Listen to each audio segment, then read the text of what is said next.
Good morning.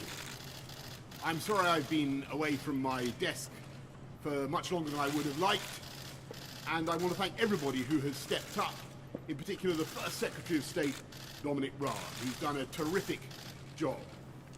But once again, I want to thank you, the people of this country, for the sheer grit and guts you've shown and are continuing to show. Every day, I know that this virus brings new sadness and mourning to households across the land.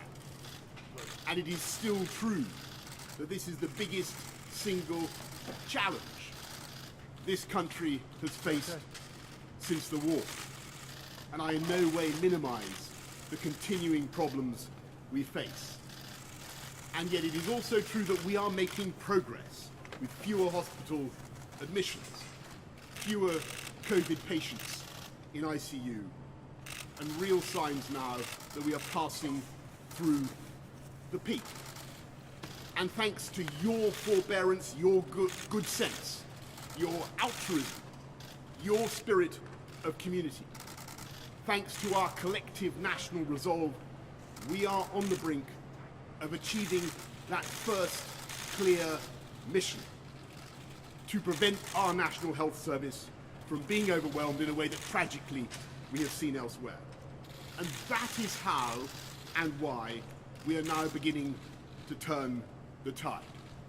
If this virus were a physical assailant, an unexpected and invisible mugger, which I can tell you from personal experience it is, then this is the moment when we have begun together to wrestle it to the floor. And so it follows that this is the moment of opportunity, this is the moment when we can press home our advantage, it is also the moment of maximum risk. Because I know there will be many people looking now at our apparent success and beginning to wonder whether now is the time to go easy on those social distancing measures. And I know how hard and how stressful it has been to give up, even temporarily, those ancient and basic freedoms. Not seeing friends, not seeing loved ones, working from home, managing your kids, worrying about your job and your firm. So let me say directly also to British business, to the shopkeepers, to the entrepreneurs, to the hospitality sector, to everyone on whom our economy depends.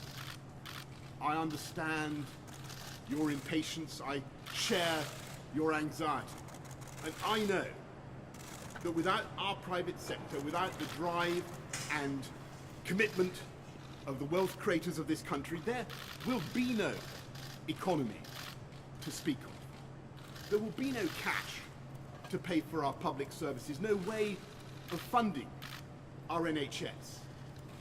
And yes, I can see the long-term consequences of lockdown as clearly as anyone. And so yes, I entirely share your urgency. It's the government's urgency.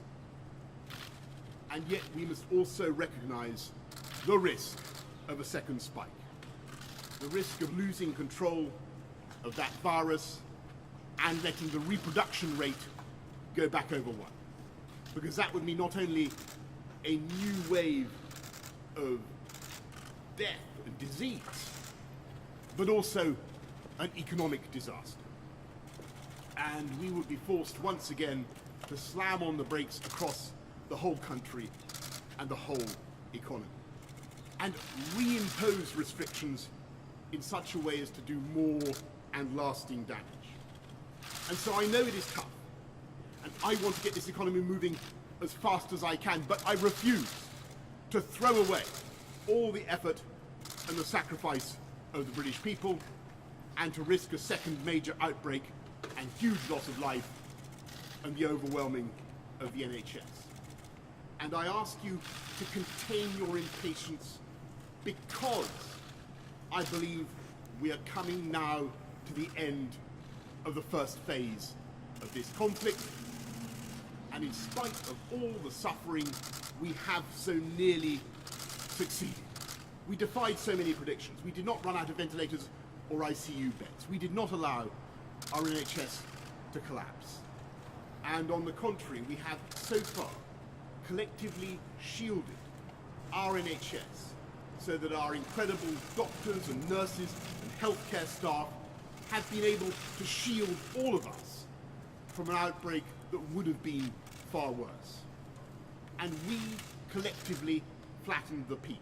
And so when we're sure that this first phase is over and that we're meeting our 5 tests, deaths falling, NHS protected, rate of infection down, really sorting out the challenges of testing and PPE, avoiding a second peak, then that will be the time to move on to the second phase, in which we continue to suppress the disease and keep the reproduction rate, the R rate, down, but begin gradually to refine the economic and social restrictions, and one by one to fire up the engines of this vast UK economy.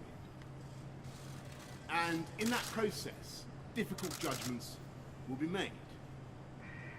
And we simply cannot spell out now how fast or slow or even when those changes will be made, though clearly the government will be saying much more about this in the coming days.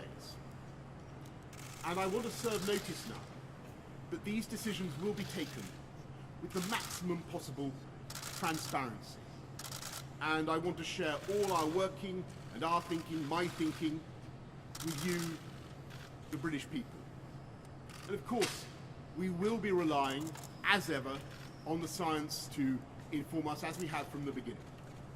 But we will also be reaching out to build the biggest possible consensus across business, across industry, across all parts of our United Kingdom, across party lines, bringing in opposition parties as far as we possibly can, because I think that's no less than what the British people would expect.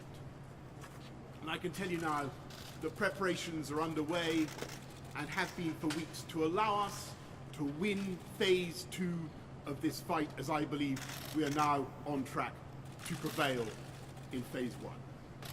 And so I say to you finally, if you can keep going in the way that you have kept going so far, if you can help protect our NHS to save lives, and if we as a country can show the same spirit of optimism and energy shown by Captain Tom Moore, who turns 100 this week, if we can show the same spirit of unity and determination as we have all shown in the past 6 weeks, then I have absolutely no doubt that we will beat it. Together we will come through this all the faster, and the United Kingdom will emerge stronger than ever before.